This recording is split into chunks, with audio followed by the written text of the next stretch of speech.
Hey, everyone. Welcome back to Peak Human. I'm Brian Sanders. Please give this podcast a review on iTunes or the podcast app. Share with family and friends. And of course, go back to episode 1. Listen to all the old great episodes. So many great guests. I just highlighted Amy Berger, my 9th guest. Talk about Lear Keith, one of my first 15 guests. Dr. Frank Mitloner. Bill Schindler's been on twice. I had Dr. Sean Baker back way back in the day. Had Tim Noakes from South Africa, legend. Had Alan Savory, another legend from Africa. I had Dom DeAgostino back in the day. Had Lane Norton on, controversial episode. I'm going to be talking to him again soon. Maybe we can hash some things out. Now, on to today's show with Tristan Scott. He wrote a book called Bitcoin and Beef, very much in line with this stuff. Decentralization. Bitcoin is about not having the big corporations control the big banking systems. Same thing with the livestock industry and getting your food direct from your rancher, getting food from your farmer, cutting out the middleman. It all comes together. I love this stuff. My new pal Tristan, he's great. He put it all together into a book. He's all about the personal freedoms, personal control of health, personal control of wealth. Really fun episode where we got to talk a lot about these things and talk a lot about the solutions and what you can do and how we can have a decentralized food system. We bring up my old site, sovereignhumans.org. Made that a while ago. It has an email collection and a survey. So we're still collecting responses from the survey, see how you can help. Are you a rancher? Are you a farmer? Are you looking to put in some time, help build a website, whatever? We're trying to figure this out. How can we make a decentralized food system? Slow background project. And now, speaking of that, my slow foreground project, what I work on every day, Food Lies. Check out the intro. It's going great. I work on it till about 10 or 11 every night. I work on all these things all day, nosetotail.org, Food Lies, and the Sapien Center here in Austin. It's all I do. I live it. I breathe it. Gonna make these things happen. Thanks so much to the community for helping out. We had a great build day over the weekend. We had a bunch of bros with no shirts on, eating meat, building a sauna. It was awesome. We are shipping again at nosetotail.org to all 48 states for our fresh meat. We are back. We figured out our shipping issues. Please order all the great meats. We got the regenerative stuff, the bison, the beef, the lamb. We also have the low PUFA fed pasture raised pork and chicken. And we got all the primal products. Pretty much every single one of those meats, we have the primal version where we have the organs ground up, mixed in for your convenience, for your health, for the nutrients. Get those while you can. We have a limit on them. Also, our skin food made of beef tallow, the really good stuff everyone wants. It's all being held up. It's too hot to ship. It melts. We're having so many problems with this summer. So please just wait. We're going to put it back in stock in a couple weeks, I think, because we have to wait until the temperature goes down so we can even get it out of our facility. So thanks so much for waiting, supporting. You can still get the soap made from the regenerative beef tallow and the lip balm. And what's also held up is the deodorant and the hair product. Again, this has been a huge nightmare for me. I've been trying to get these products out for months and months, and they're going to happen soon. Nosetotail.org. Check it all out there. The biltong is still firing as well. You can get that whenever you want. The biltong, the drovores, which is a stick version, and the livervores, which is a stick version of the dried meat with the liver mixed in and just seasonings and some vinegar. No sugar, no curing agents. Nosetotail.org. So now, a little bit more about Tristan Scott, my guest today. Embracing nature, loving the land, and teaching how you can embrace regenerative agriculture and cryptocurrency. Tristan Scott is the author of the recently released Bitcoin and Beef: Criticisms, Similarities, and Why Decentralization Matters. Both the regenerative agriculture space and the supporters of Bitcoin have many things in common, such as the disdain for large corporations that only seek to maximize profit, a lack of nuance in local problems and solutions, and deception of the masses.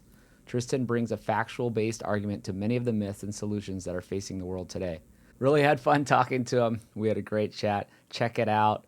Tell me what you think. Hit me up on Instagram, Twitter, Facebook, YouTube, all by searching Food Lies. You'll find me there. Thanks, everyone. Hello, everyone. Welcome back to Peak Human. Welcome, Tristan Scott. How's it going, man? Hey, Brian. Thanks so much for having me. It's going great. Awesome. So you are the author of Bitcoin and Beef. You said that to me. I read it. It was great. We're going to talk about a lot of things. I think decentralization is kind of the common theme. Maybe you could tell us a little more of the high level similarities between Bitcoin and beef. Yeah, it's a pretty compelling title of the book, and definitely for good reason. And it kind of transpired in, my two passions that I'm really interested in. So I was got really into health after, suffering one too many concussions, kind of went down the, self-healing rabbit hole. And that's how I got more into the food system, then more into farming, nutrition, all of that, regenerative agriculture, understanding why decentralization matters there, how these large centralized corporations are, controlling a majority of the food system. And we'll talk more about that. So that was kind of one piece. And then simultaneously, really into, got into Bitcoin and cryptocurrencies in college, as an engineer at a tech school, just naturally, came up as something to be interested in. You kind of want to be on the frontier of new technologies, new innovations. So that was really appealing to me, but it wasn't. So that was back in 2017. That was kind of, early learnings. And then, past 2-3 years, really focusing more on Bitcoin specifically, understanding why the fundamentals are so much different than any other form of money or any other cryptocurrency. And then I started, kind of being a part of the community of, the health community, and then also the Bitcoin crypto community. And I saw so many overlaps, so many parallels in terms of what these people were interested in. And for me, it really came down to taking back control of your life, taking control of your finances, taking control of your health, being in the driver's seat. And why did we have to have such a movement behind this? And that was because these large centralized corporations, government entities were robbing this from the individual, right?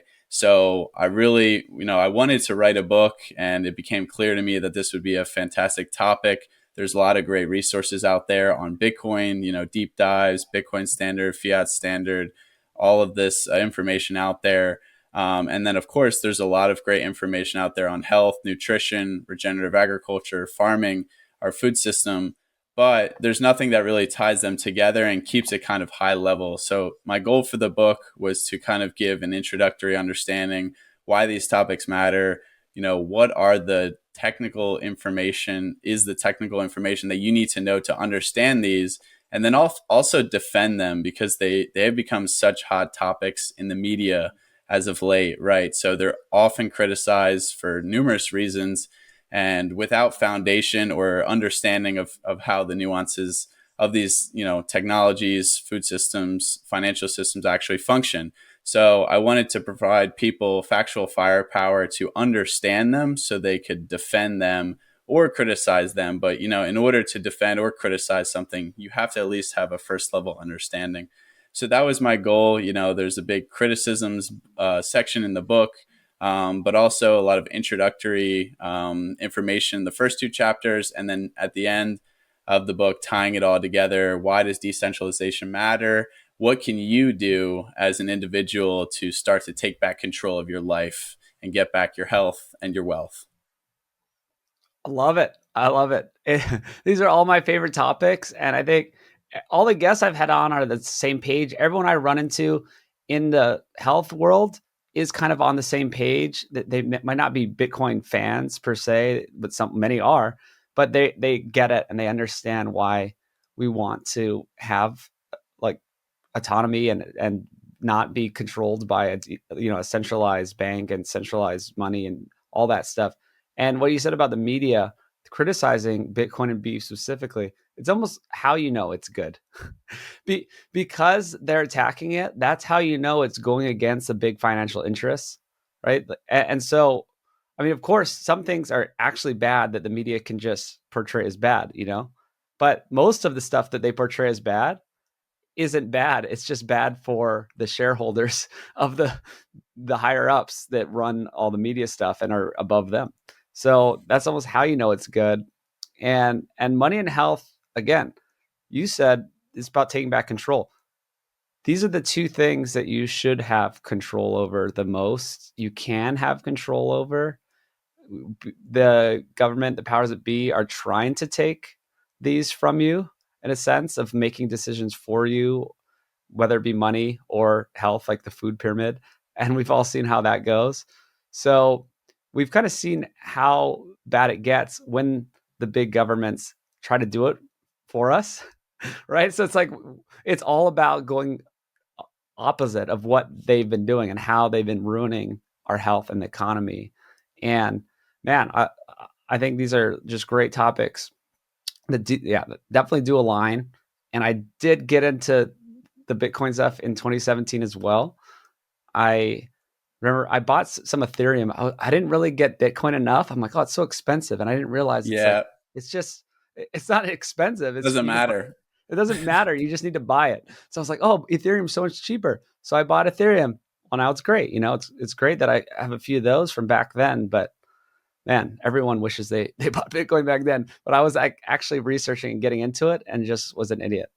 But yeah. Yeah, I mean, I think a lot of people have a similar story. I actually, 2015 purchased Bitcoin like when I was 19 to try and buy a fake ID with like the Bitcoin because that's what they told me to. I never actually got it, but Huh. imagine if I had, had just like, dove deeper then. And then even in 2017, 2018, yeah, it's like, oh, Bitcoin already, it's the number one, it's the rise, you want to invest in something smaller and then you learn the hard way. So all roads lead back to Bitcoin, though, as in terms of being decentralized.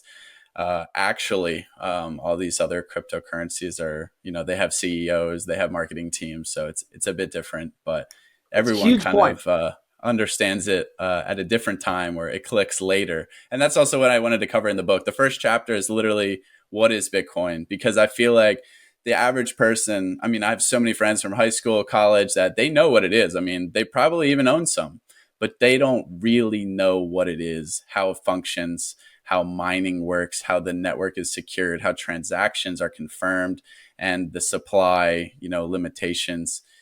And how it's a form of energy money. And if you don't understand that, you can't criticize A, B, and C about it. But you also then don't understand, when the price of Bitcoin goes down, I'm like thrilled. I'm like, hell yeah, this is an opportunity to accumulate more, long-term game here. But other people will be like freaking out, they don't understand the true value. And the one point I want to make is, I wrote this book last year in 2021, and I had this foresight that a lot of these things, of course, were going to happen: food security, inflation, just kind of more governmental control from the poor decisions made during COVID.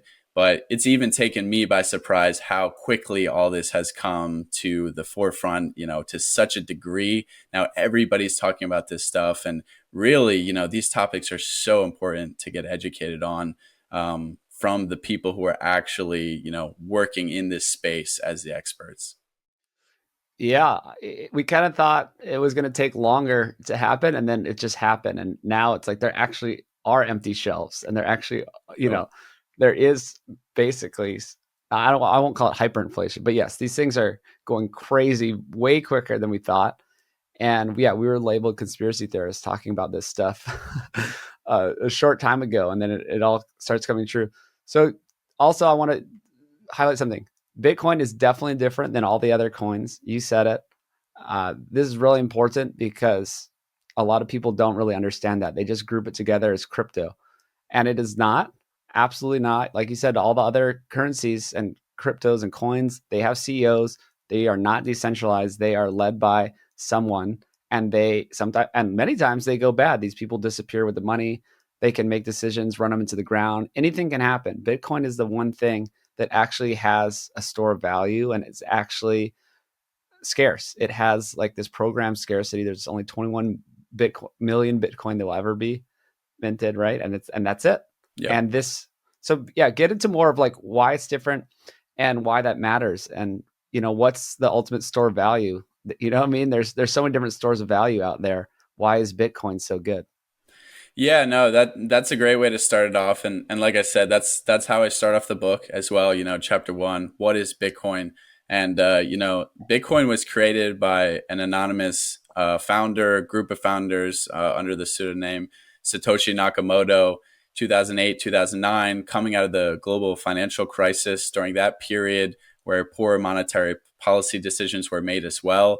But crypto currency or cryptographic forms of money, digital cash, kind of accelerating since the early to late 90s. There's been some history there, but yeah, the most important thing you touched upon. So there could never be more than 21 million with an M Bitcoin ever in circulation.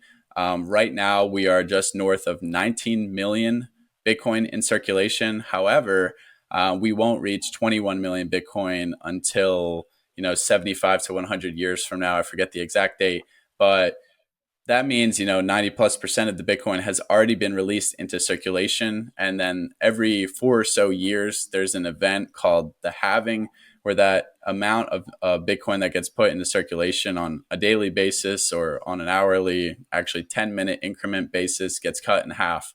So it's kind of this exponential decay in terms of increasing to the supply, which also adds value, but it also decreases what's called, the stock to flow ratio of Bitcoin as an asset. And you mentioned other stores of value. So the scarcity is one of the main reasons why it has such a high store of value by the perceived public, investors, anyone, especially during this very inflationary period where the government is expanding the money supply quite significantly, 40 to 50%, whatever figure you want to pull from, since the start of the COVID crisis.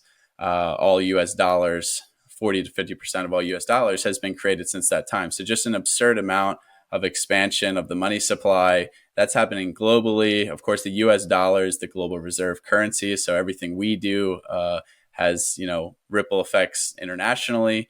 So there's no getting around this. And then Bitcoin, yeah, there's 19 million Bitcoin. There will never be more than 21 million.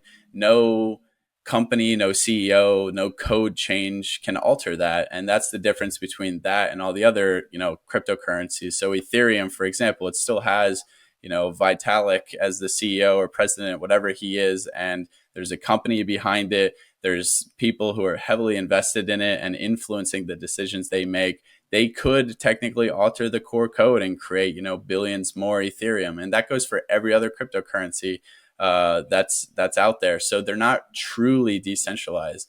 Does that mean that they don't have utility? Not necessarily, but they're not really the soundest form of money that has ever been created like Bitcoin is. And the reason is because, it's often compared to digital gold, or it's also often called digital gold because of that.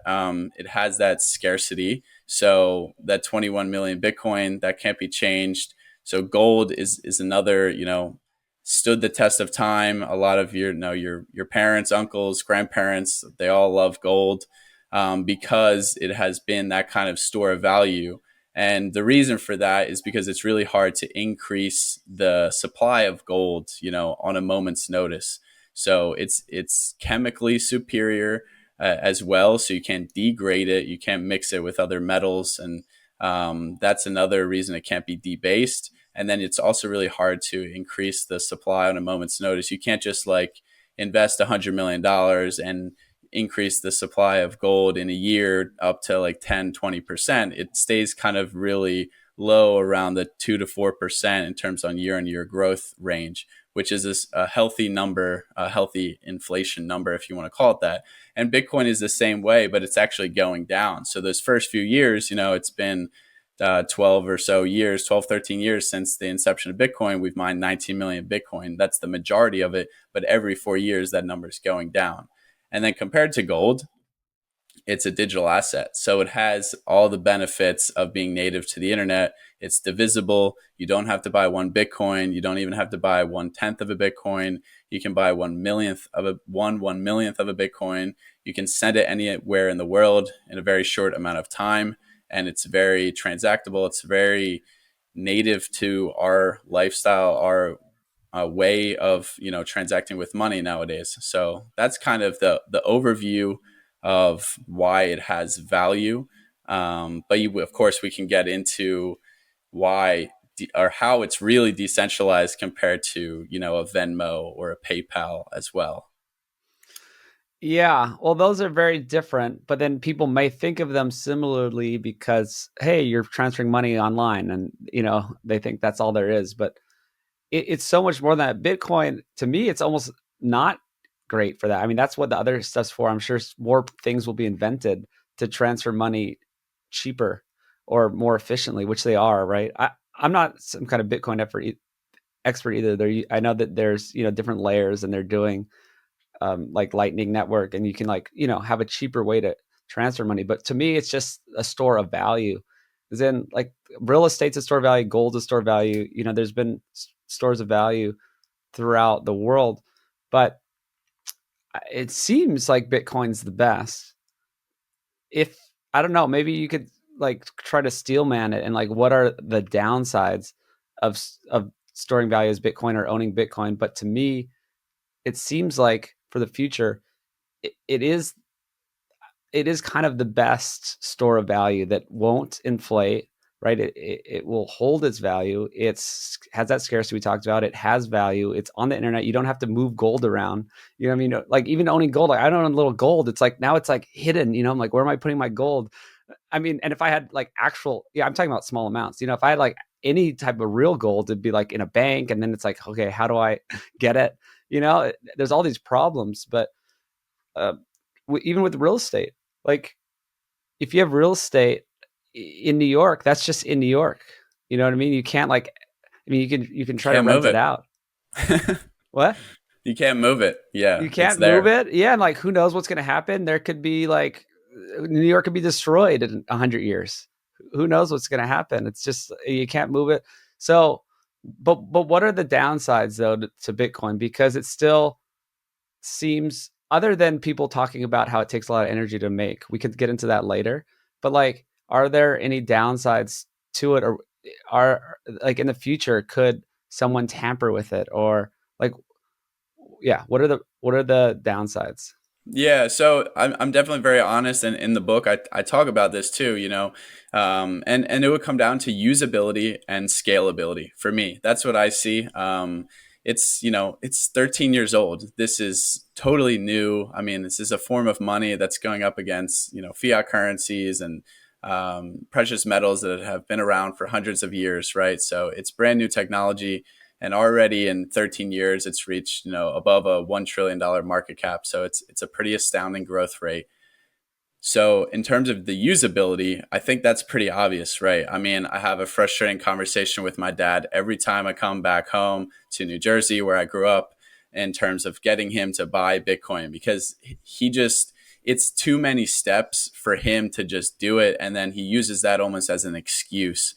He could figure it out, but I mean, we're talking about someone who probably didn't have an online banking account on their phone until like last year. So Mm-hmm. there's just, and he's not even that old. There's grandparents, of course, out there. So if you're not really tech savvy, or at first it can be really intimidating to buy Bitcoin, and then you're putting a lot of trust in a company or an exchange that you might not know. So I would say usability there, for just buying it and then sending it, right? So if you copy and paste, or you put a wrong wallet address sending digital wallet to digital wallet, you could lose your Bitcoin forever. So there's no customer service, right? There's no hotline that you can call to get your Bitcoin back. It comes with increased responsibility, to own and use and transact in Bitcoin. That's the whole point of decentralization, but it's also something that means you have to take the responsibility to be educated on how to use it properly and safely, accurately, if you want to say that. So usability is definitely a big thing, and some of the GUIs, the interfaces of these apps and networks could be better, but that's just going to come with time, right? It's a very new technology, and I think over just even this cycle, the past 2 years compared to 2017, 2018, we have seen leaps and bounds in that. And then the usability, people always criticize Bitcoin for not being able to be used for daily transactions. So you mentioned some things like the Lightning Network. So one of the big criticisms of Bitcoin is that it takes a long time for transactions to settle on the actual network itself, because every block is confirmed on a 10-minute increment basis. So it can actually take some time. If you're trying to buy a coffee or something, you need that instantaneously. So that's why a lot of these other cryptocurrencies came out and trying to solve that with reduced block size and higher confirmation speed, whatnot. But then they're not decentralized whatsoever. So the Lightning Network is a layer that's working off the actual Bitcoin network. It's off chain, confirming instantaneously transactions. So that's something that is both a solution for scalability and usability. And scalability is kind of the next one. So if you just snapped your fingers and everybody was sending Bitcoin transactions in the world, billions of people, all of a sudden the network would get extremely congested. Transaction fees would go up a ton. We've seen this probably even more so with Ethereum, in terms of very high transaction fees, and that's the same problem there. But at the end of the day, it's going to come with the natural progression of growth of users. So the more people that use it, the more efficient miners will become, and verifying transactions. That is just natural with any technology. The user ramp will correlate with the ability to scale, but if it did happen all at once, there can be some network congestion issues. So those are the two biggest criticisms I see. But right now, you said, it's a store of value. So a lot of people don't even want to spend their Bitcoin. They don't want to be part of the circular economy that could be Bitcoin, for daily transactions. There's the mixed bag of emotions there, but I think it's good to exchange value for value. I'm working with people, I've been to some beef initiative conferences where they're preaching that, exchanging Bitcoin for your local rancher's meat, value for value. That's fantastic. So I'm happy to exchange my Bitcoin for things that are valuable, that I also want to educate simultaneously the person I'm sending it to. I've accepted Bitcoin for my book as well. So some people are really about it, but then some people are like, no, you're not getting even $10 of my Bitcoin stash. So, which is fair because it's such a strong store of value. Yeah. Well, I know a lot of people like that. They're just like, yeah, just hoard, hodl, just store it forever. This, even taking loans out against their Bitcoin to use for everyday stuff, and just putting so much of their money into Bitcoin. So I don't want to talk about the Bitcoin stuff forever. This is a health show, but there's going to be a lot of similarities. But what is there like an ultimate downside of Bitcoin though? Like what could like really go wrong? Because I always think about this as like, one, can anyone meddle with it? Like we don't know who started it. Like we talk about the powers that be, like who's controlling all these big central banking systems. People controlling at the world level. Why couldn't they just have like bought up a whole bunch of it or somehow change it, right? If they're as powerful as they seem to be, I'm just a bit scared. And then like, what if, I don't know, it just falls out of favor? Is there anything that could go wrong where if someone wanted to invest like half their life savings in it, most people I know think that they're going to be billionaires if they do that, right? That in 15 years from now, that's going to be worth, multi-million dollars if you just put in like 50K now. What could go wrong with that?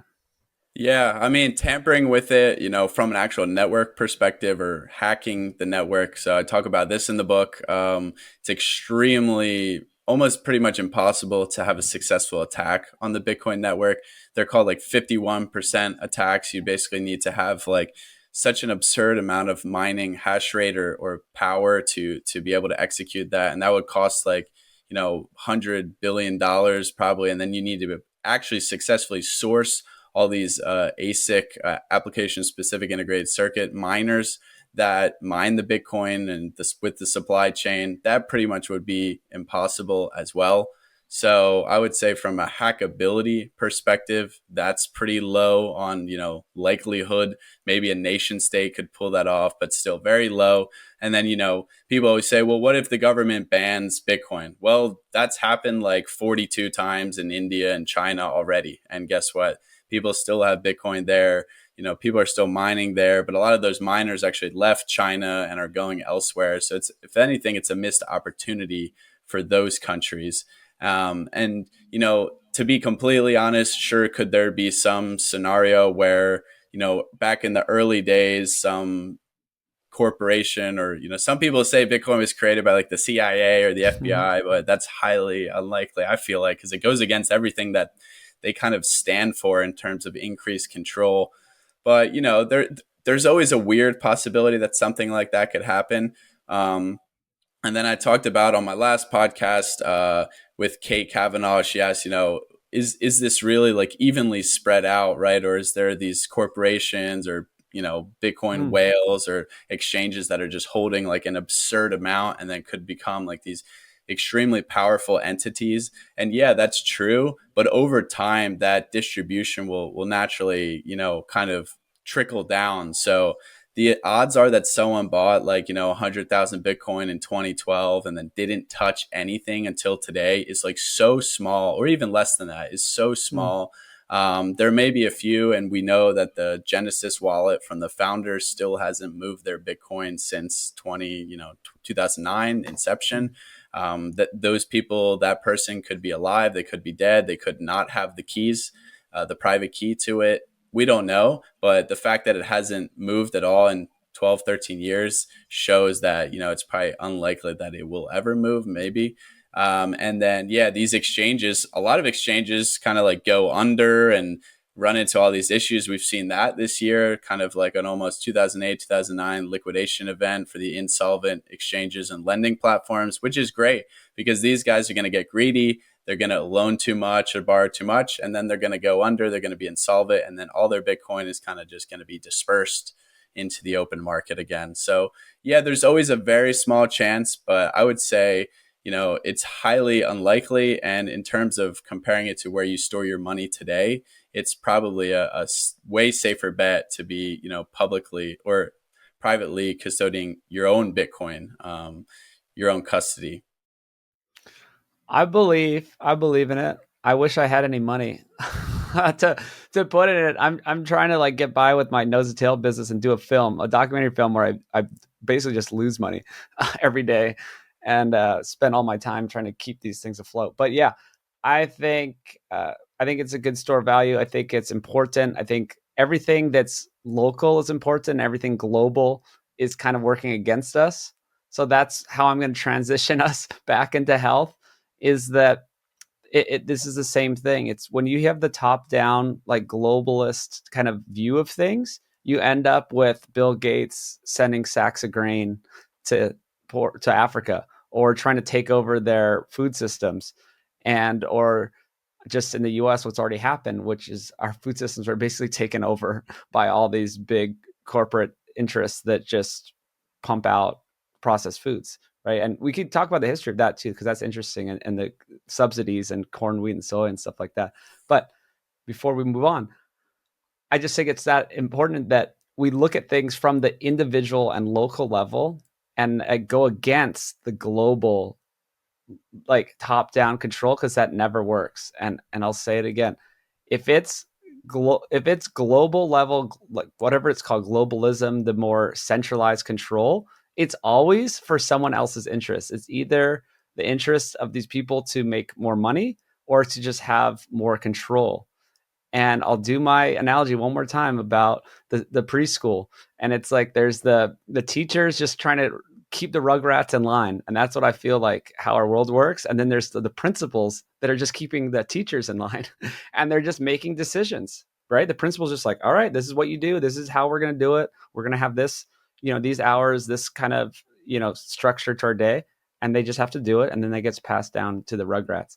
And I think the best way for your individual health and individual wealth is to go against those systems, right? So that's what I guess the essence of your book is, and just what we're talking about today.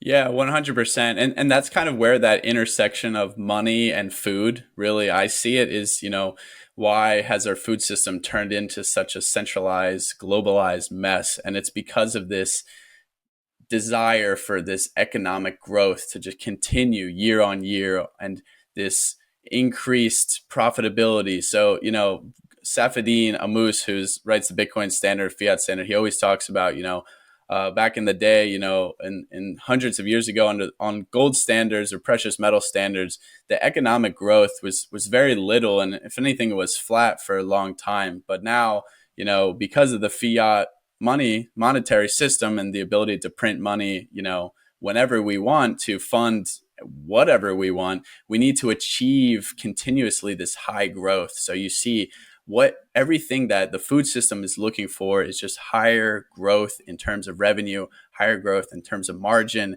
That's why we've gone away from, localized farming, ranching, and they want to change everything into, factory made meat, factory made plant burgers, and ship them across the nation, across the globe, because that's just making more money and it's able to be grown. And now they're pushing bugs and crickets, right? Because this is a new thing. This is like a whole $1 billion new thing. It's not because they think it's healthy or unhealthy. They don't care about that. They just want to make more money and they want people to buy that. And their profit margins can be great. It's just this insatiable growth that we need to satisfy in order to keep this, whole entire spiel going with this fiat monetary system. And food is a prime example of that. So I really think that's where the connection is. And that's why they don't like when we're trying to go back to more ancestral, Yeah. traditional local roots. It's well, I just thought of it. It's like the watering down. Okay, inflation is basically the watering down of the money, right? The fiat currencies lose value. The centralized food system waters down nutrition, or it's Yeah. basically just creating empty calories. It does the same thing. The higher output too. You were talking about just higher growth and higher money making and all that, but just a higher output is where we got screwed. And higher output, it's just like kind of a law of nature. We're both engineers here. I love talking to engineers. But if you're just going to grow the same, more stuff in the same soil with less nutrients, well, basically you are just getting less nutrient. You're getting less nutrition because you're trying to grow more in the same fixed supply. And we try to add in, also, fertilizers, and it doesn't work.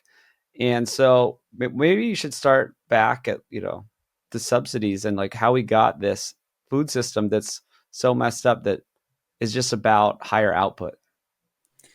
Yeah, absolutely. And it all kind of it started in the 20th century, and again it goes back to money, right? We kind of started with Great Britain, right? They were the global reserve currency, and then they were printing money to fund World War I, and that's how, they went downhill. And then the US kind of took the reins as the global economic power, and then we, were the global reserve currency. So we kind of had all this economic power. And how do you win wars? You make sure that you have, an unlimited amount of food compared to your adversaries. That's a big portion of it. So kind of during that World War II era is when it was like the industrial, this is what the US does well, right? We can do this industrial factory model on our food system. And that's where a lot of these subsidies kind of started.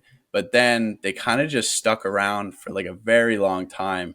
And then in the 70s, again, with the monetary system, 1971, we go off the gold standard. Secretary of Ag Butts kind of went, we're going big food. We're going big here. We're America. We're going to put our industrial hat on and just go big. So these subsidies have kind of just stuck around. And that's what these corporations took advantage of. McDonald's was using beef tallow in their fryers till the 90s, and soft drink companies were using real sugar until like the 70s, 80s. And then it's like these high fructose corn syrup, and then the subsidized, vegetable soybean oils. They just became so much cheaper that of course they're going to switch over. It makes so much sense for them to just use the cheapest ingredients possible to achieve the highest profit margins possible. So yeah, I mean, in the book I talk about the specifics. Since 1995, we've handed out over $115 billion in corn subsidies, close to 50 billion in wheat, $45 billion in soybeans. So those three are making up about 50% of all subsidies issued. So super centralized right there. And, there has been some research done showing that actually, if we weren't subsidizing that heavily at all or not at all, the market price of these commodity crops wouldn't even change that much. It might go up like 10-15%. But yeah, that's the whole issue, right? Because then you look at more healthier alternative options for like cooking oils, they're like 5-10x the price. So of course, the average American that's just trying to feed their family is always going to go for the low cost option. So that's kind of where they cornered the market. And then with the whole crop insurance, farmers are just growing corn because it's a guaranteed income. Even if a hailstorm comes and destroys all their crops, they're still going to get a check from the government, and they're going to get a check that at least pays, their mortgage and keeps them afloat for another year or two. But the real issue then is all the farmers now are in their mid to late 60s. No one wants to inherit this business because it's not profitable, because they're just relying on subsidies. They don't want to take a risk jumping into regenerative agriculture, which is kind of like a 1 to 2, 3 year transition period before you can be more profitable, because they're old. And then you have this whole vacancy of where is the food coming from? And then here comes JBS, Cargill, Tyson, and all the other big food companies. They're just going to buy up everybody that's small, and centralization just continues to increase. And yeah, that's kind of, I think, how all this happened. And this ball just got rolling, and now it's unstoppable.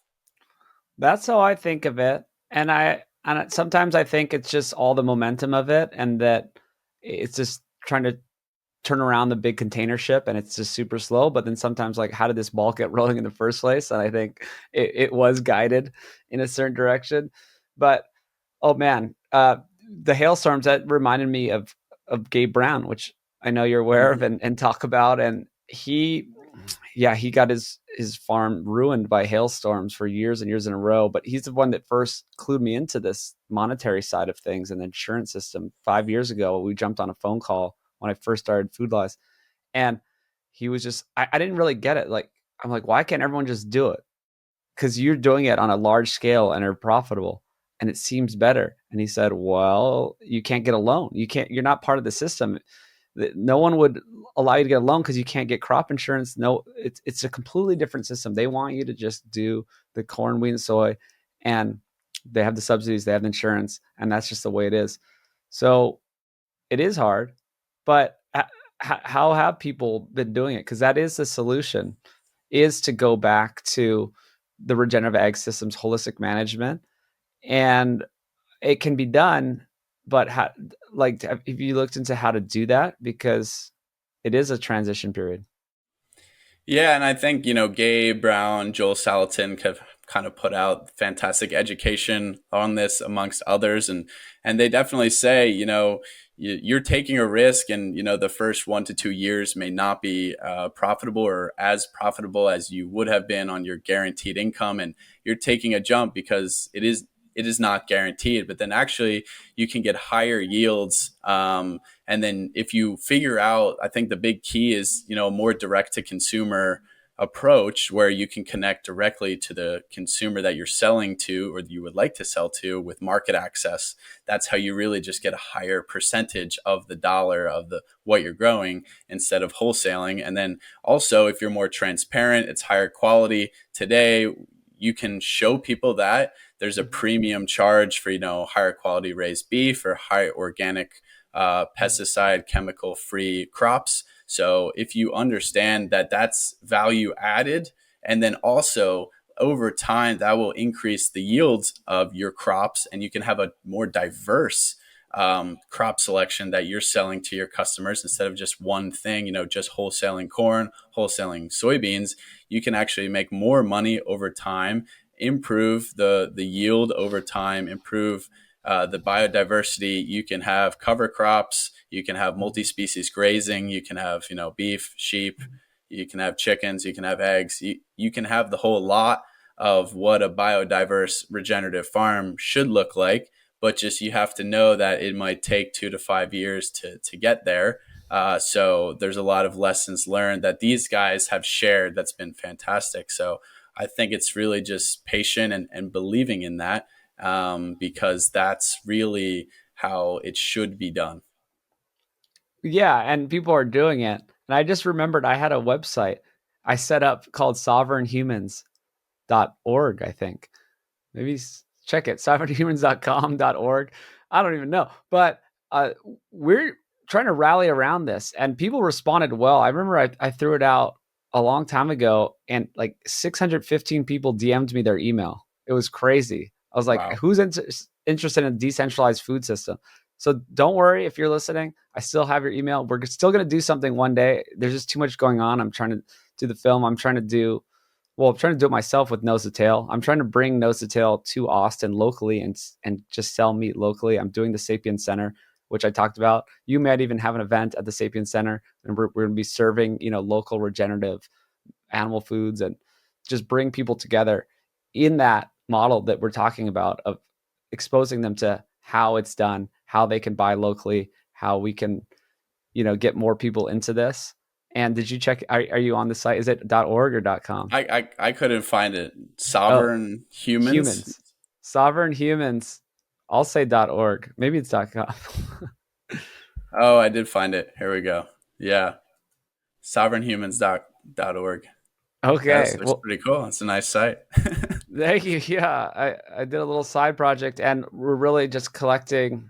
I have a survey of just like how you can get involved. Like, are you a rancher? Are you a consumer?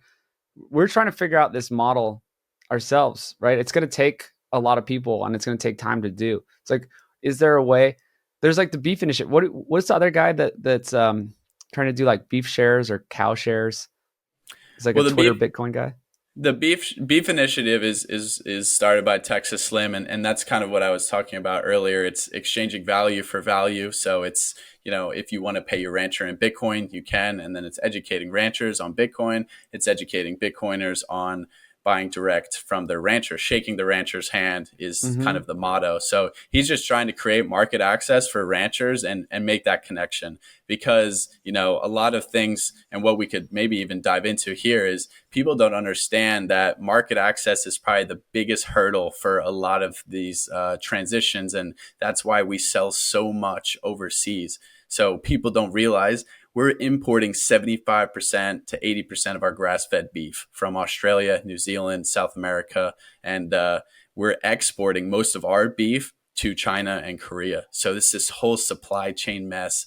And because it's market access, if you have 1,000 cattle, you need to slaughter. Like, you can't just leave them sitting in a freezer. You don't have that kind of space. You can only leave them in cold storage at the processor for maybe 2 weeks, and Mm-hmm. that has to go somewhere. So if there's issues in the supply chain and then you want to sell to the highest bidder, those are going overseas. And then grocery stores, for the same reason, here are importing from Australia and New Zealand as well. So then, that becomes a whole mess with, if you want to calculate carbon emissions and all that stuff. But it's so sad, because so much of the beef we raise here, and we raise great beef here in the US, is going overseas. And then, countries have different standards, and it's just, people don't realize that, because the labeling rules of the USDA is a joke, Mm-hmm. and that can't be trusted amongst all other foods. So yeah, it's a whole market access issue, and really why you should be going to shake your rancher's hand more than anything. That's a solution, and yeah, it is a logistical nightmare. And I don't know if I'm going to be to solve it. I want people to contact me and help me do it, and we'll do. It'll be a multi-year process. That's why I put out the survey on the website sovereignhumans.org, is to try to figure it out, because that's the solution. If we have hubs around the country and we have ways of people buying direct, or even just helping people fund their operation. I mean, if you could buy like a subscription plan to beef, then that rancher can have income to actually raise that beef and have some stability, because they can't go and get a loan. That they're like, what is this regenerative ag you're talking about? We're not giving you a loan for that. So there's got to be some way that we can create our own system hubs. Yeah, it's not going to be one system either, right? That's why it has to be decentralized. That's why I call them hubs. It's like there could be all these independent hubs around each city, major city, and then we could get, people to get their animal foods and plant foods into this certain system, and then get it out from there, and try to not have a lot of middlemen. And that's the only way to do it. Yeah, you're right. It's the logistical problem, and getting people like ranchers getting their product to people is the hard part, because there's White Oak Pastures, there's Nose to Tail, there's Joel Salatin, there's Gabe Brown, and there's Force of Nature. Like, I know 5 brands out there, and they're, that's easier to get to the consumers, because they're like more well-known in the public. There's a million that don't have that, right? Mm-hmm. I think that is actually the biggest problem, is getting your unknown amazing regenerative meat out to people who want to buy it. And then how do you do that if no one knows of you? I visit ranches 45 minutes east of Austin, and this lady does amazing pork and raising them outdoors, and she makes her own feed. And she's like, I can't sell this stuff. No one, she's not a marketing person. She doesn't have a podcast. Like, how is she supposed to sell it? Yeah, no, it's totally a huge issue. So the online marketing and then yeah, like we said, the market access to where subscription could be a huge, step in the right direction. I know that's become popular because then you have cash on hand to account for, or the cow shares where you're buying like a quarter, a half, or an eighth. You already maybe put a deposit down so that when that cow goes to the processor, it's already accounted for. It's going to X and Y, Mm-hmm. and that's known because yeah, like I said, what you can't have is just 100 beef going to the processor not accounted for. Then you'd have to wholesale it, and you lose potential, and that's likely then going to go overseas. So if there's any rich person listening to this podcast, we need like a true philanthropist, I think, not these like fake Bill Gates philanthropists that just, we can get into him later, but a true philanthropist that is, I don't know if it's going to take that much money to just try to set up a system where maybe this person is never going to make any money back on their investment, but it will benefit everyone else. And we can like put some resources to making a whole system of hubs that are independently run, again, like the Bitcoin. It's sort of like they have these mining things and it's all decentralized, so that it's not like, oh man, if one mining system goes down, Bitcoin is screwed. It's not how it works at all. So this is what we need with our system, because right now our system is just totally centralized, and we've seen it go down. The stupid baby formula thing that people shouldn't be using anyway, really. So it's so centralized. We had a supply, and now all a supply problem, and now all the shelves are empty. Yeah, no, I agree, but I think we're getting some momentum started. I think you guys are doing a fantastic job. We got more and more people spreading the word, so it's really bringing your ranchers up to speed on this, and then yeah, trying to connect them with consumers. And there's some people who are great at setting up websites and doing the direct to consumer marketing. So I think we got a good starting point, but we really need to kind of all hands on deck here because this is so important. But there's so many hurdles to the USDA, like processing. And Mm-hmm. if you want to buy like a USDA certified smoker or kill wagon, like it can take, hundreds of thousands of dollars. And then if you need USDA certification sometimes to sell across state lines. So that's why, the hyper local approach is best. But if you do want to scale it, it can be challenging. There's so many rules and regulations that are set up for, the Cargills and the JBSs to just dominate because they make the rules. They own 80% of the market of beef and most other meats in the US and globally. So, but we need to just keep it going and keep fighting this fight. Yeah, it's good you brought up those big companies. People think meat is all, rainbows and sunshine, but it's like there are these big five that own 80% of the market, and we do need to fight back against them. So this is a good transition into, well, why should we not just be buying grocery store meat? I had Dr. Anthony Chafee. I don't know, it's Chaffee or Chafee. I always get it wrong. On recently, and he's carnivore doctor guy. I agree with his message a bit. Is get what you can afford, and don't, if you can't afford the best meat and you're just going to buy a box of pasta or buy a box of mac and cheese, put the mac and cheese down and get some cheap ground beef. But everyone else, let's get the good stuff. Let's support the system. So make us a case for why we shouldn't just go get the Walmart beef. Because to be clear, I wanted to counteract his point, because he was kind of just saying, hey, it's fine. I eat any beef. I just go to wherever I get it. I'm fine. But I want to hear the other side.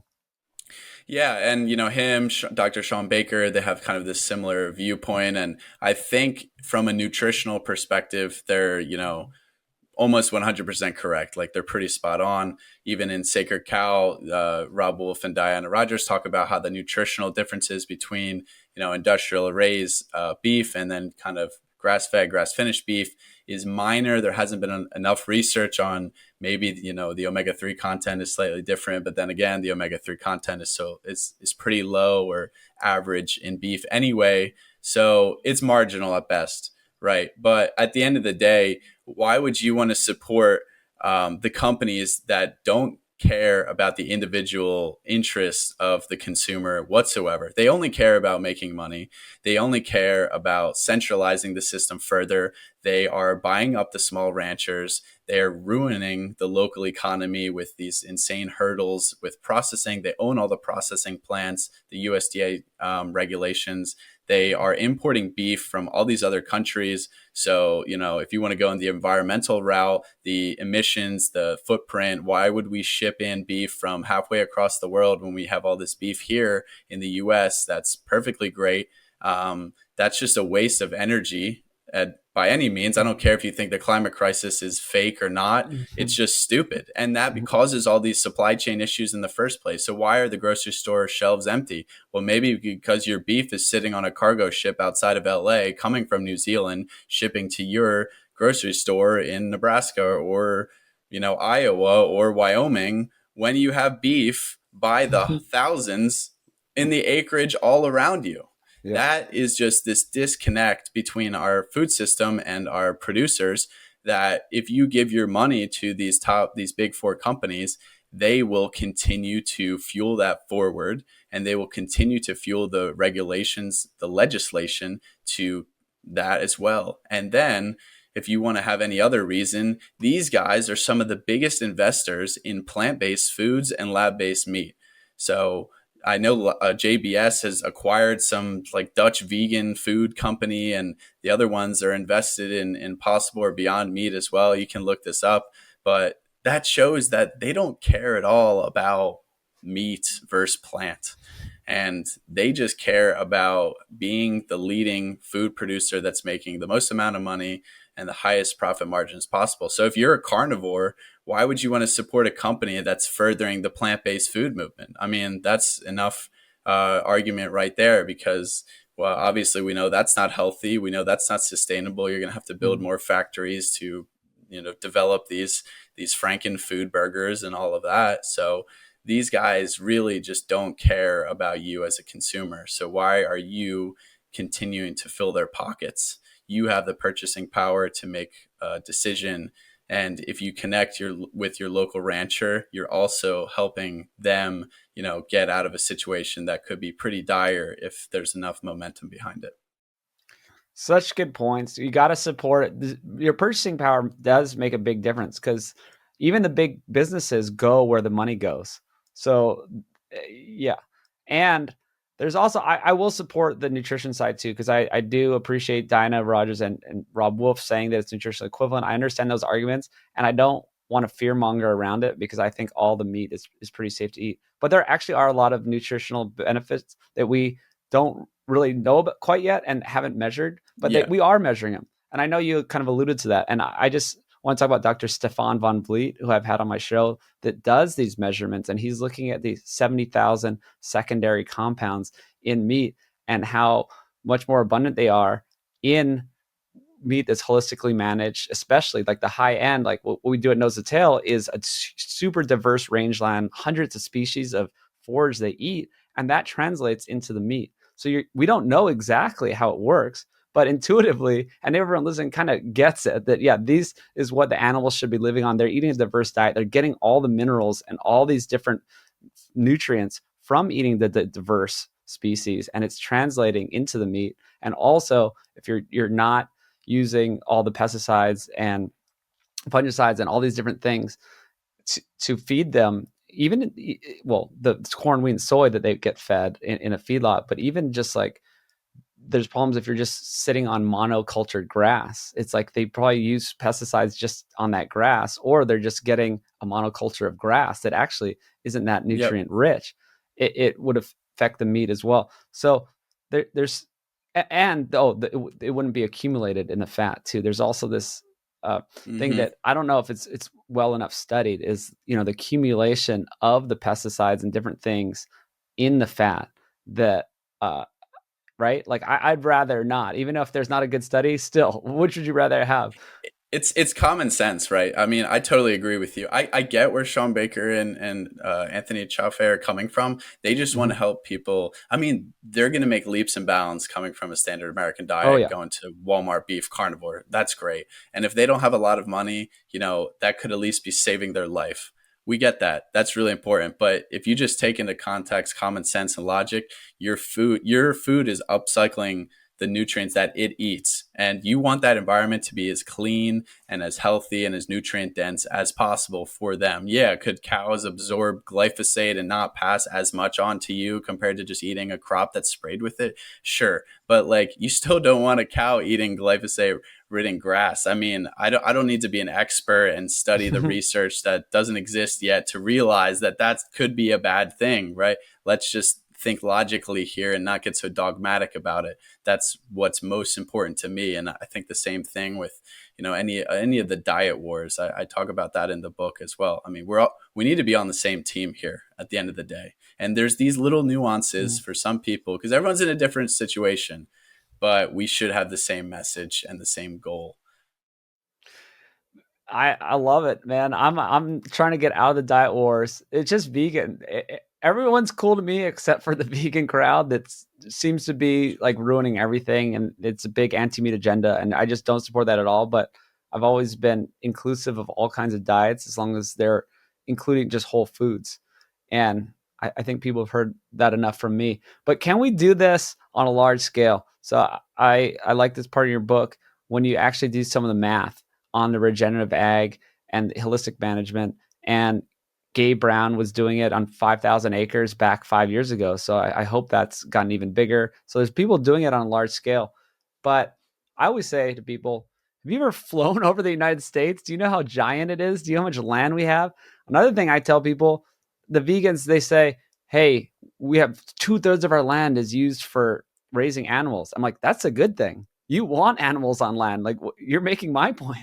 You don't It's not understand even how, true though. Yeah, yeah. yeah, it's not even true. And it's just the arable land. So yeah, let's do some of these statistics on the land use and on do we have enough land to do regenerative ag across the country. Yeah, absolutely. So what you're saying right there is from this like Bloomberg article that says 800 million acres in the US are used for like grazing animals, and because they're considered grazing lands, meaning the land could be grazed by livestock, including, grassland, pasture, range, cropland, forest land, whatever. And yeah, I mean, I drive from Salt Lake City to my house in Wyoming like 20 times a year plus, and I could tell you how much land is actually being grazed. I mean, sometimes you can drive for 2 hours and you won't see a single head of cattle. You might see some deer and pronghorn antelopes, but like that Mhm. stuff is just not being used at like a traditional stock density that a factory farm, or not a factory farm, or a regular cow farm or cow Mhm. ranch is. And a lot of it's BLM land, so Bureau of Land Management. So actually nobody owns it, and you kind of lease that acreage. But I also have seen times where like there's 2,000 sheep on like a spot of land, and I have to wait 30 minutes to cross the road. It's kind of Mhm. cool. But at the end of the day, yeah, so that's 800 million acres is considered grazing lands, grazable lands. And another important thing to consider there, and Diana Rogers talks about this a lot, is a lot of that land is actually unable to be used for crop agriculture. And that's a really important takeaway for people that don't understand what it takes to grow crops. It might be too hilly. It might be, just the terrain is not Too suitable rocky, for thin too soil. Yeah. rocky. Yeah. What have it. And you could run cattle, you could run sheep, goat, I mean, bison, whatever. You can run a ruminant on this land and utilize it. So it's being utilized. And then you're also simultaneously, if you're doing it correctly, regenerating the soil to where maybe it could be used for crop agriculture down the road in certain sections. But starters, that 800 million acres is actually down in the past few decades. It used to be around a billion acres. It's probably just due to urbanization, and then Mhm. that's not even taking to consideration another point that I don't support the grain-fed beef and really super grain-fed chicken and pork, because In the US, the USDA estimates 93 million acres are being used to farm corn and 88 million acres are used to farm soybeans. Over 70% of those soybeans are used for animal feed, mostly chicken and soy, then dairy, then beef. So again, Chicken and a thing. pigs. Yeah, chicken and pigs are eating so much GMO corn and soy. So that's, and then half of the corn is also being used for animal feed. So that's 40 plus 60, 70 million acres. That's another 100 million acres that if we cut that out or reduce that, we could have for grazing more naturally. So yeah, if I've run the numbers, we have 94 million cattle in the US today. That's kind of our herd, which is also an important point to know because that's down, 20, 30% since its peak in the 70s, which is important if you want to argue about emissions and methane. But 94 million head of cattle, a pasture raised kind of standard for a calf cow pair is around 2 acres per head. So if you do that, and then you take the pasture raised standards for the chicken, there's 180 million, or sorry, there would be 180 million acres needed to sustain all the chickens, all the poultry that's being run. Because if you've seen anything that like Tyson does, they're shoving 20 chickens into like a 5x5 little box times scaling that Yeah. upwards. So they're getting no room at all. And then same thing with the pork, the pigs. There's turkey, sheep, and then of course goats are a very small amount. But if you add all that up, I kind of went conservative on the pasture raised standards. I got to a number that said we would need 400 million acres of land to raise our current population of livestock in the US, which is about half of the 800 million acres of grazable land. And of course, there's some tolerance in there because some of this land, might not be able to be grazed as heavily. You might have to play around with the stock density. But I think just doing that quick thought experiment that if we took the pasture raised standards that is pretty conservative and apply that to our current livestock population of cattle, chicken, pigs, turkey, sheep, we would be able to reach a number that is significantly less than the total amount of grazable lands. And then this doesn't even take into consideration multi-species grazing. I mean, this is a huge opportunity. You can run cattle and then you could run sheep or goats. And that actually is beneficial because they're consuming different types of forage. Sheep and goats eat a much more wide range of forage compared to cattle. And then it actually is beneficial for the parasitic potential on these animals. And then if you run chickens after the ruminants, they'll eat a lot of the fly larvae from the mud pies from the cow's excrement that will prevent the flies from actually being a real issue with the cattle herd or the ruminant herd. And then that actually, if I was out at a regenerative ranch in Colorado last month, and Jason Rick, the rancher, my friend, was talking about this. Cows are actually spending so much energy swatting flies all day. So if you ran chickens with them, that helps them expend a lot of energy, and then it actually makes them more efficient grazers as well. So multi-species grazing is a potential that could be tapped into, and you could be reducing the amount of total land needed as well. Very drastically. So yeah, I think it's totally possible. I know Rizoma Agriculture in South America has done a lot of large scale studies in Brazil and Uruguay, and they revealed, there's a tremendous amount of carbon that could be offset, but they've also done, studies that show it can be scaled kind of large on large amounts of land. And you see these guys like Gabe Brown doing it on kind of large scale. So would it be possible? Yes, but it would take a lot of innovation, take a lot of commitment from, of course, the corporations that are doing this, and it would just take a lot of trial and error as well. So I think it's definitely possible, but the road to get there would be very tough. So we can just do our best to scale it as much as we can in the meantime. Well, that's all we need to know it's possible, because I just hate the vegan arguments is that they just say it's impossible. And I know that's not true. And there's even more things you mentioned. So the multi-species helps you utilize the land better. It also helps, like you said, the health of the animals, and it also helps they even graze at different levels. You know what I mean? Like down to the chickens. The chickens are grazing down in the little bug level, but even the lamb, the sheep will eat the lower stuff than the cows, and even adding in plants to that, like Gabe Brown using cover crops, right? So we can integrate plant agriculture in this land you're talking about, and that's part of holistic management. And there's another thing is then we wouldn't need a couple hundred million more acres of the corn, wheat, or soy to feed them in the feedlot system. Exactly. Yeah, and the thing that vegans also often forget is that, they can eat the entire plant. The soybean, the part that may be extracted for like soybean oil is like one part of the plant. The pigs, the cows, the sheep, the goats, they could eat the whole plant, the inedible food to humans, right? So that's often, an argument, of course, that's missed by the plant-based community. But yeah, it is, they're right. A lot of this is being grown for animal feed, but that's why I don't want to support that. And that is actually why it's better to support beef over chicken and pork if you really want to get technical about it, and sheep and goats and whatever actual ruminants, not the monogastrics. But yeah, the multi-species grazing, God, there's so many lessons to be learned there. It has such high potential. And the monogastrics, it's super important because the pork and the chicken are done so poorly. These are the ones that are in the giant warehouses eating most of that factory farm or monocropped plants.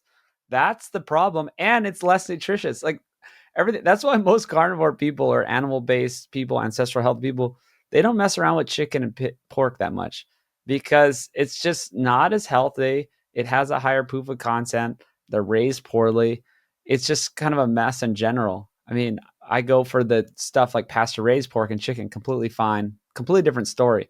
But like you said, monogastric, these two animals require a lot more protein. They compete with humans a lot more for food because they need a higher quality food because they have the similar digestive systems to us, right? The monogastric, not like the cows with the four stomachs and other ruminants that can digest all the inedible matter. So super important point. And some of those calculations too are really thrown off with beef because yes, they will just say all soy is just grown for beef. No, it's like no, they can still use the soy or the corn for ethanol. They can use all these different things for other things, and then the cattle get the leftovers. But chicken and pigs, they need the higher quality food, so it's not as efficient. Yeah, exactly. I think that's a fantastic point. But yeah, at the end of the day, this is definitely scalable, and we just need to put more investment into that. But I think it's kind of gaining momentum. I mean, I even saw what's her name, AOC was tweeting about regenerative agriculture. I was Oh, like, really? oh, okay. Mm. Like, and there's some people talking about, just we want to talk about all the benefits, and or not benefits, the negatives of subsidies, but there may be some pockets of money with government if we can prove that the regenerative agriculture is carbon negative, or carbon neutral, or making a positive impact to the environment. So I think we need to start pushing that more and more. There may be more government money that we can tap into that we don't even know about, that ranchers don't even know about, coming our way with this ESG, or whatever you want to call it, movement. I'm scared of that stuff. This ESG and then like the carbon credit system, it gets really dicey really quickly when these big institutions are controlling it, because then it can always be controlled in the wrong way, or be you could be cut off. You know what I mean? You got to watch what you wish for. It's all of a sudden, Well, oh, we know carbon it's credit. coming, right? So it's Yeah, like maybe we should start to look into this stuff more so we can be prepared and not have, the Dutch situation happen to our farmers. exactly. Yes, people should look up that and this nitrogen stuff, and they're limiting cattle. They're culling. They're doing all kinds of stuff. But what I was thinking about with the carbon credits, I mean, some of this stuff could be good because it people need to like realize that it. Oh man, I forgot what I was going to say about. You wrote about it in the book about. Oh man, I'm totally About forgetting now. emissions. The missions. I want to do the missions part, but also, man, do the missions part, and I'll remember. Yeah, sure. So I mean, that's another reason why I don't really support as well, the just the Walmart beef, because like I was saying, it's, if anything, it's a waste of energy no matter what, just shipping this halfway across the world. But what I think is not a productive use of our times is fighting diet wars, and then fighting these narratives that like the climate crisis is totally fake. We shouldn't even worry about it. Like, I don't care if that's what you think, but like we're trying to get more people on our side that beef is like good for the environment. So you're not going to convince anybody by saying that, well, the climate crisis is fake. That doesn't matter, because what matters is that if we raise beef right and correctly, we can improve the environment, the biodiversity, and that will simultaneously help sequester more carbon. So that should be the goal, to just improve biodiversity and health of the environment. I hate all the carbon emission, metric. Why is everything based on carbon? It drives me nuts. But that's still, we want to convince more people on our side to be supportive, not just say all this is fake and BS. So what I write about in the book, I kind of set the scene, and I did this with the Bitcoin energy consumption as well, if that interests you. So beef, if you read any CNN or BBC article, I mean, you really would think it's like beef emissions, carbon emissions due to cattle are like what, 15-20%, which is not even close to the truth. So it's, according to a lot of experts, Dr. Frank Mitloehner at UC Davis Clear Center is doing a lot of fantastic work. I don't know if you've talked to him, Oh but yeah, I would highly recommend. I think you did. definitely have. Yeah. Yeah. So he's saying it's around 4 to 5%. And if you look at the global statistics, that kind of aligns. The EPA saying, all livestock agriculture is like 9%. And then the global numbers break it down a little more granular. But either way, it's around 4 to 5%. That's not insignificant, but it's not, this 1/3 of the pie type of thing you think people are hearing. But what people don't get is that, and what Dr. Midlander talks a lot about, is that all these emissions are calculated in equivalent carbon dioxide emissions. Beef is emitting methane, which is a totally different gas type. Methane is a flow gas, and carbon dioxide is a stock gas. So each gas has what's called a global warming potential, and that's basically a scaling factor. CO2 has a scaling factor of 1, because that's what everything is compared to. And methane has a scaling factor, or a global warming potential, of 28 to 29, according to the Intergovernmental Panel of Climate Change, IPCC. And then according to the EPA, it can be up to 36. So every kilogram of methane that's emitted by a cattle through enteric fermentation, upcycling of nutrients, being a good thing, and a natural process, is getting multiplied by up to a 36 times when it is converted to carbon dioxide for all these, 4 to 5%, 9% metrics. The problem is it's not really a fair scaling factor, and it shouldn't just be a concrete number. They take it as a period over 100 years, this global warming potential. But the problem is methane, although it is very strongly absorbing energy in the atmosphere, which is why it has such a high number, it only has a lifespan of around 10 to 12 years in the atmosphere. CO2 can have a lifespan of 500 to 1,000 years in the atmosphere. So any CO2 emitted by a power plant or any industrial system today is going to be up in the atmosphere for a very, very long time. So Dr. Mitloehner favors like a new rating that's proposed by some research done by Oxford University team of Dr. Miles Allen. They call it GWP star, an asterisk.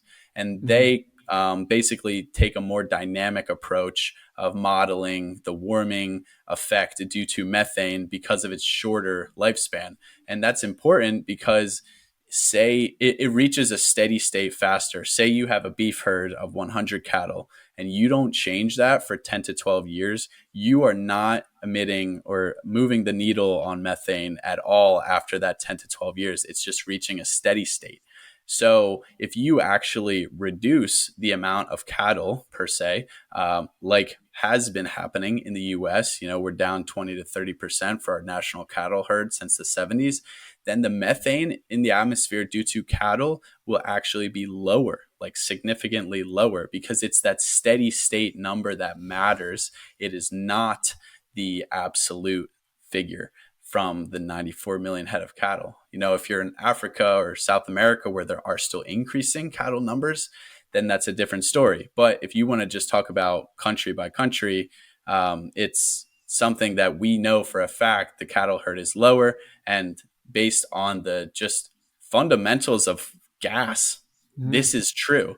So that's kind of what these guys talk a lot about. And then this new calculation system, the GWP star, actually tracks temperature rises due to these emissions of gases more accurately, because it's just inherently a more accurate model. So it's really a controversial topic. Of course, if you're a scientist speaking out against, the IPCC and EPA standards, you're going to get a lot of flack.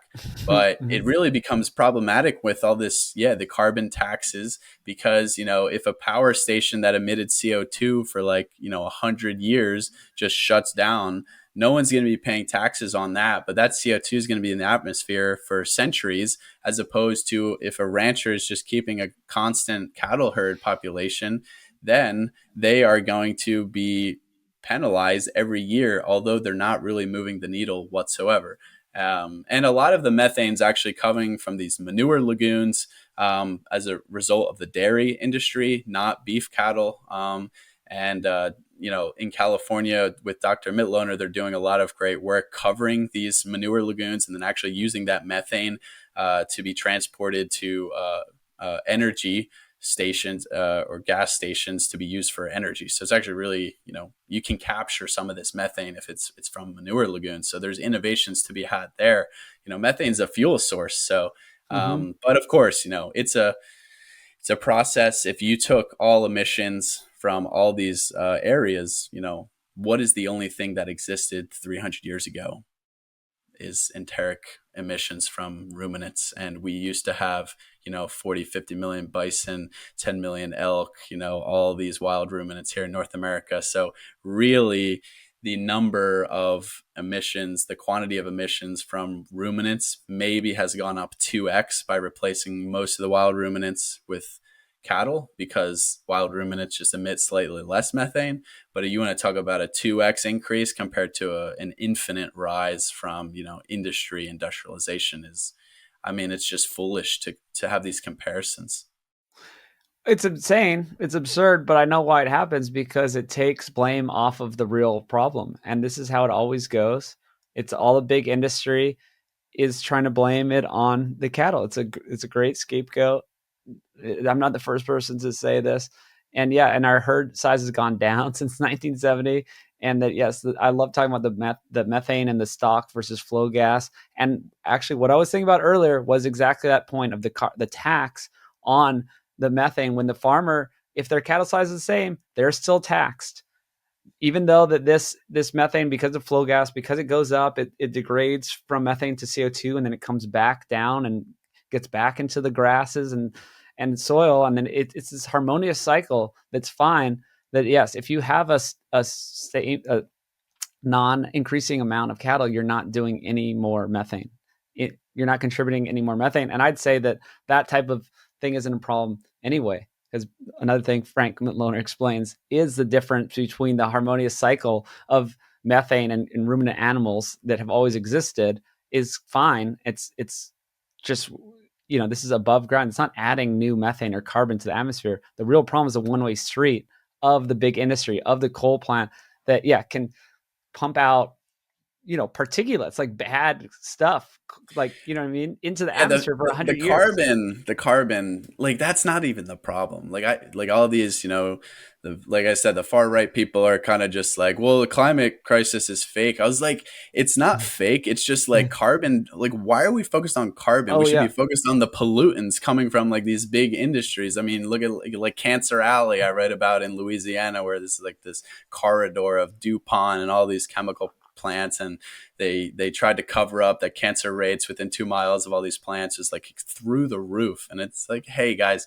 this is the problem. The pollutants, the non-native chemicals, the non-native everything, not carbon. CO2 is, that's what it's another distraction. I think it's another one of these scapegoats, blaming it on carbon.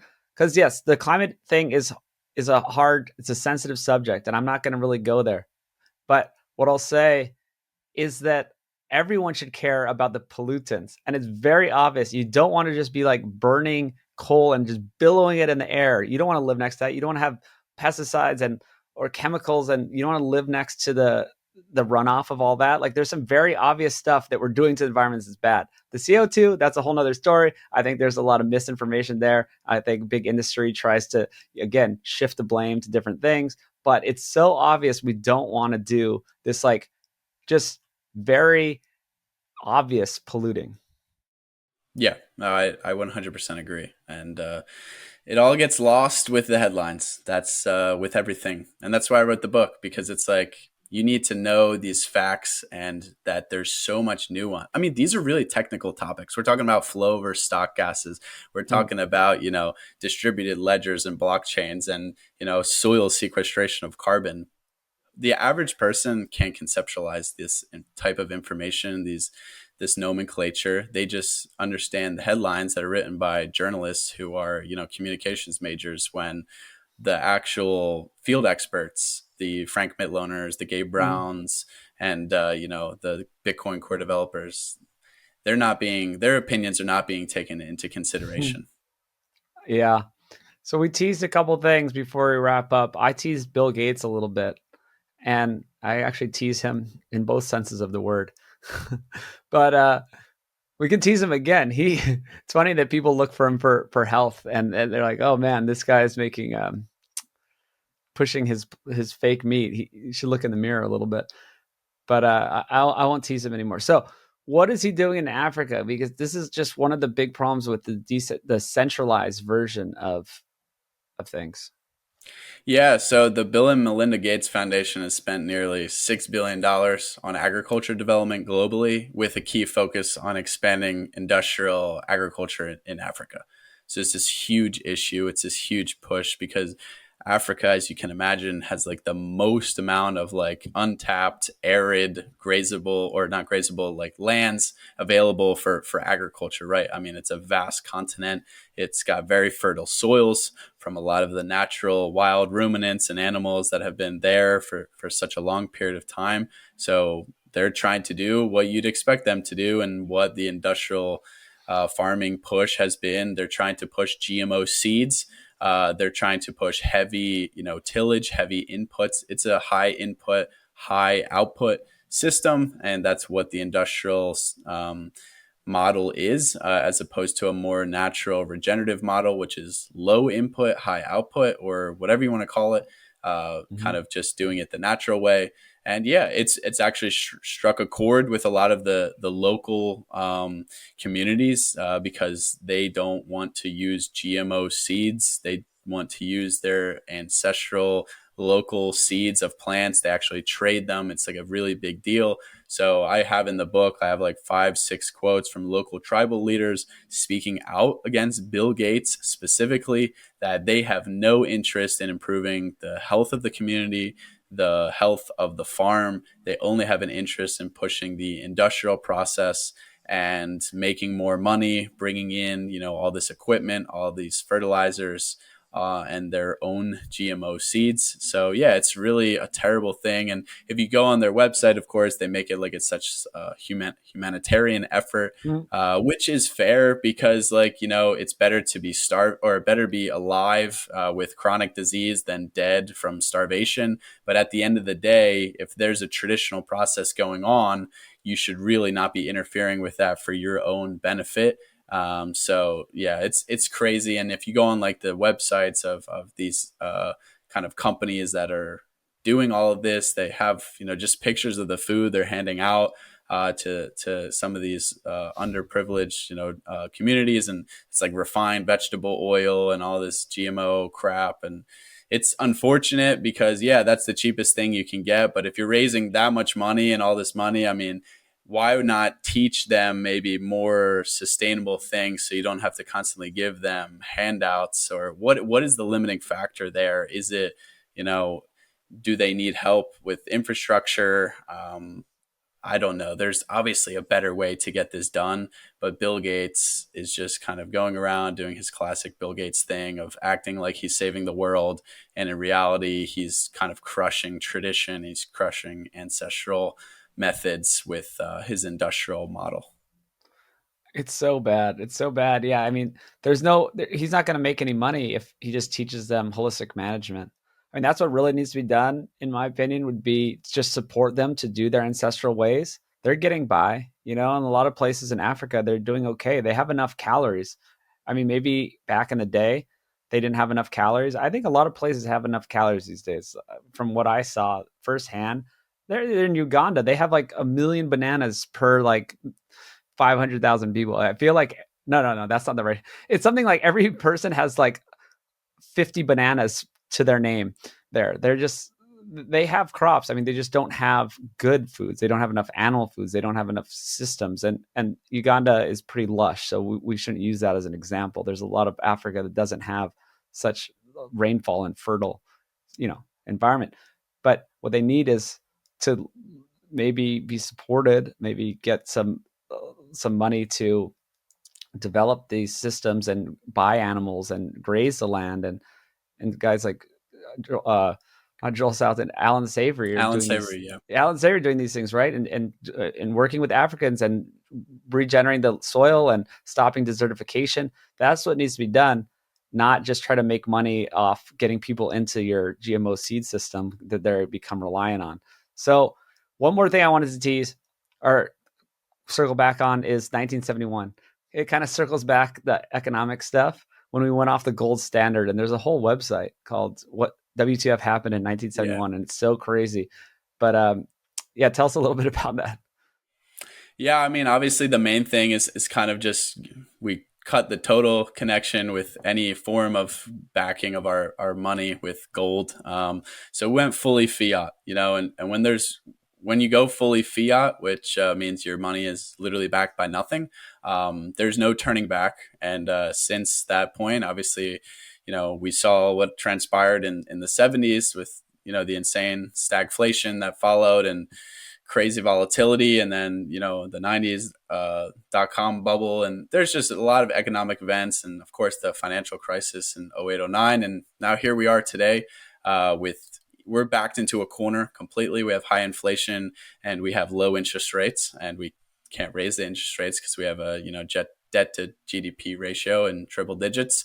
So we're pretty screwed from a monetary perspective. But then at the same time, when you create that split, everything is just all the value in jobs and everything is just disconnected. So I think there's all those charts that site or that Twitter guy is posting, saying since 1971 the cost of education has gone up 5,000%, but the cost of wages has gone up 2,000%. Same thing with the average price of a home. So why is that?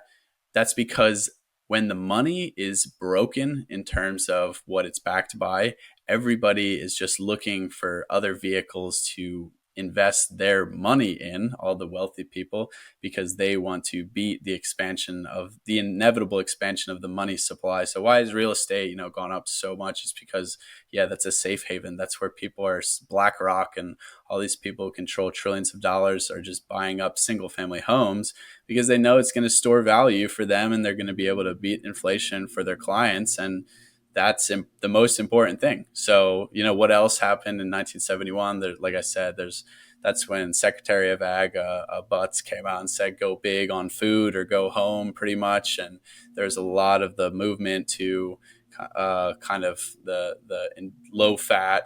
That was a little bit after, I believe, Ansel Keys' study, the 7-country study demonizing saturated fat. So that whole movement got momentum behind it.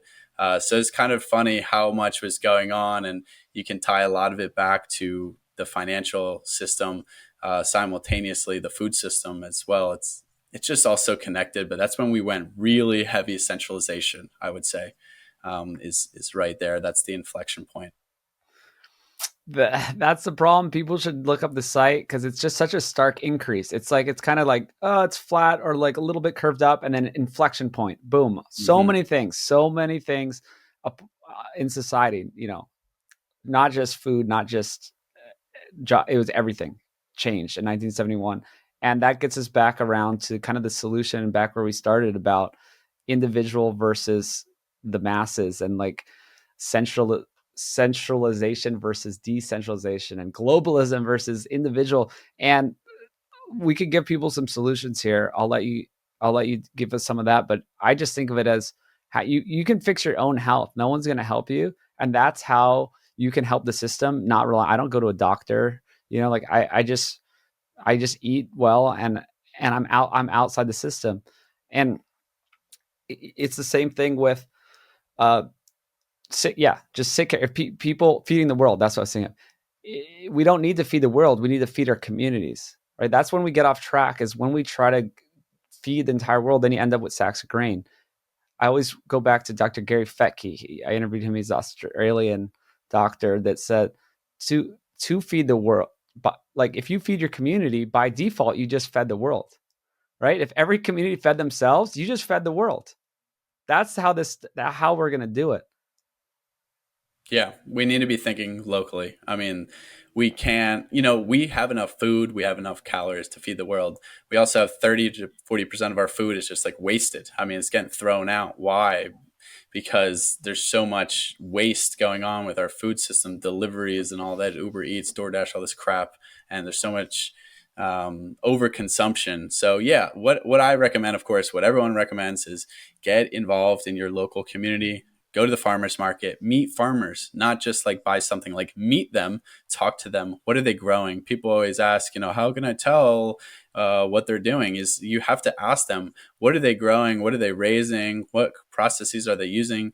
It may be intimidating at first, but once you kind of start talking about this and they realize that you're interested in knowing more, they'll be happy to tell you. They'll be happy to show you. I mean, ranchers always like, yeah, come out and visit and see, Mm-hmm.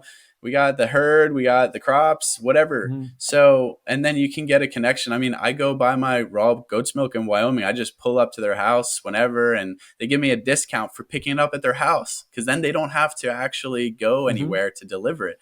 And we talk for 10, 15 minutes, and, I'm going to buy a goat from them and eat it. And they're happy to help service the community if the community is willing to talk and work with them.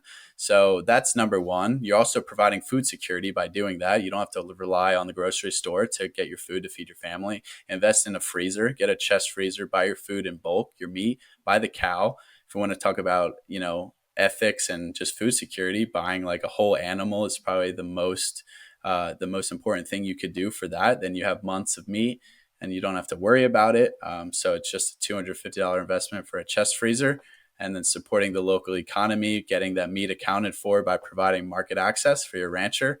So that's what I would say from a food perspective. Get involved, get educated on regenerative agriculture.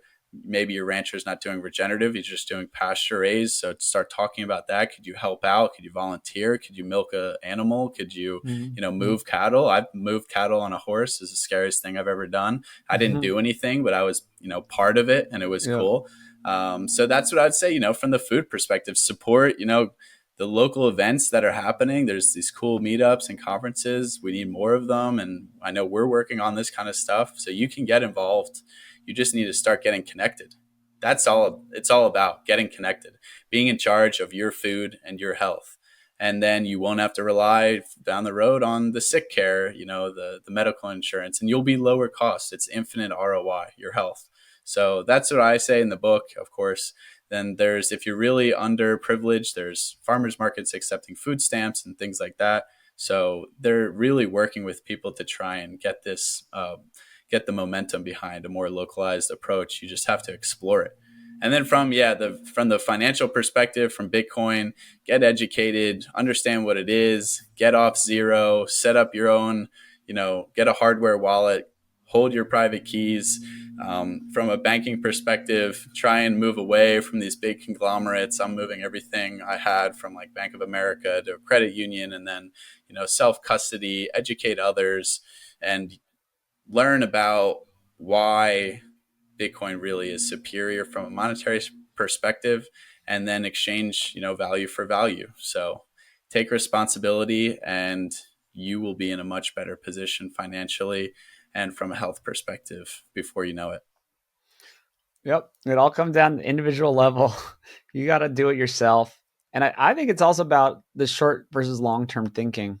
I kind Mm-hmm. of zoomed out a little more when I always think about this stuff. And so many of our problems are because of short term thinking, right? Even the soil, just take the soil. We just extract the soil. It's just like, oh, we have America. We have this, all this great land. It's like 1800s. Let's just destroy the soil, just rape the soil and then move on, right? That's Yep. Gabe Brown's book, Dirt to Soil. What? No, there's two different books. I forget the From name dirt of to the book. soil. Yeah, you're right. Dirt, yeah.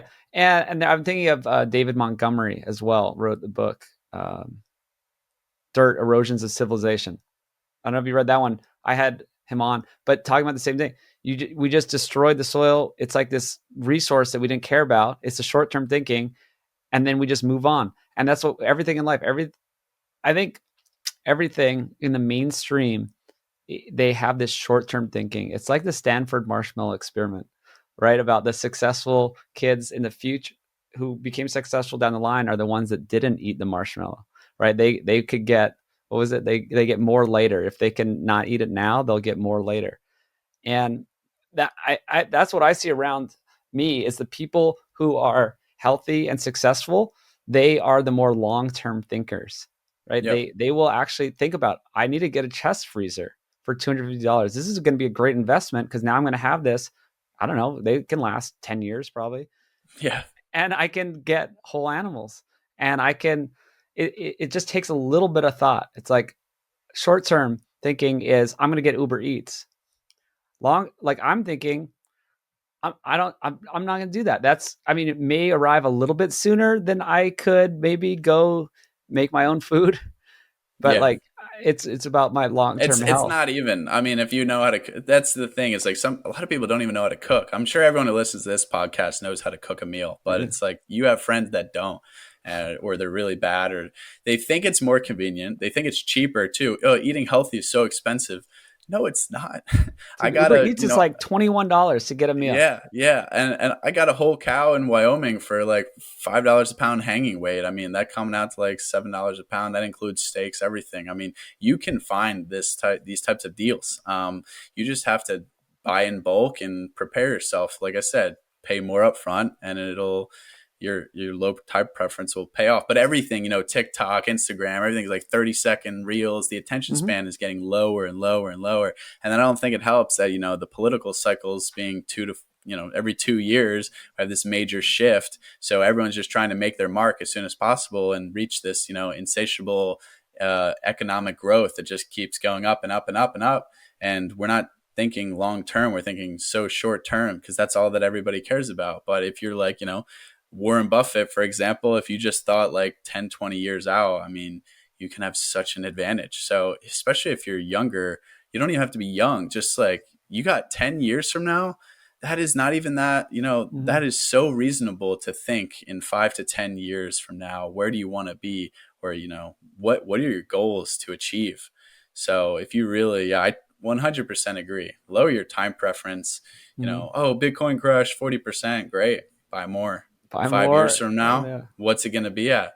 All right, secure the bag for the meat. What is the benefit? What is the downside to doing that? Nothing. I mean, you're Mm-hmm. you're just providing security for yourself if you lower your time preference.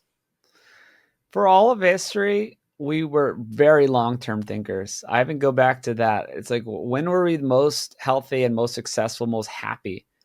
Living in tribes, thinking long term. Like, we didn't make any decisions that were really short term. It's like we understood we didn't kill every single animal.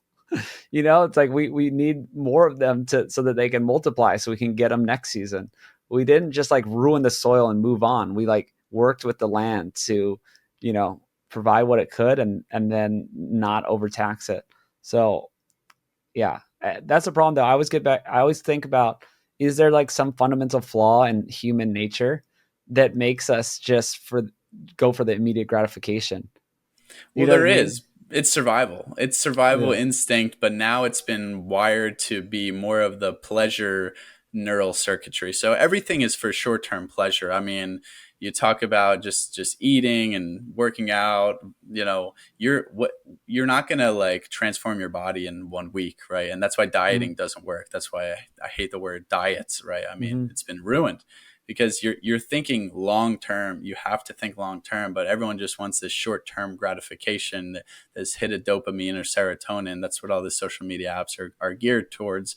Everything. If you forego the short term pleasure or you push it off for long term gratification, that's when you really achieve true fulfillment and happiness. And you can apply that to anything, and you will be ahead of everybody, or the 99.9%.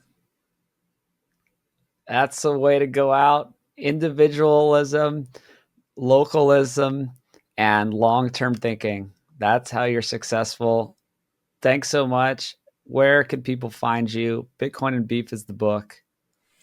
Yeah, so Bitcoin and Beef, it's out on Amazon. I'm working on getting it out to be able to be paid for just in Bitcoin, or you can DM me on social media. I can get you a copy if you really want to pay just in Bitcoin. I'm on Twitter at Bitcoin and underscore beef. That's where I've definitely been spending most of my time growing fast, writing threads. Also on Instagram at Bitcoin and beef, and then personal Instagram is at Tristan underscore health, where I kind of just post my daily lifestyle habits and traveling outdoor stuff. But yeah, definitely think it's a perfect tool. A lot of you may know about health stuff, of course, listening to this. So it'll be very insightful from the Bitcoin perspective. But I also think it's a great tool to help get people you might know, friends, family, on board with this type of thinking, this decentralization, and it provides all the factual firepower for you to defend your stance against those who are trying to poke holes in your belief. So let's get as many people on board, utilize this. That's what I like to say. Yep. And go to sovereignhumans.org too. So we can get people together, and go to sapien.org. Actually, that I still don't have a better place for the Sapien Center, the Sapien Compound, for people to know about events. You can sign up for the newsletter on sapien.org and be notified of the events. Or actually just made an Instagram for it at Sapien Center. And yes, follow Tristan on Twitter. We didn't get a chance to talk about animal food versus or animal protein versus plant protein, but I guess people have heard that before on this show. You can see his thread on it.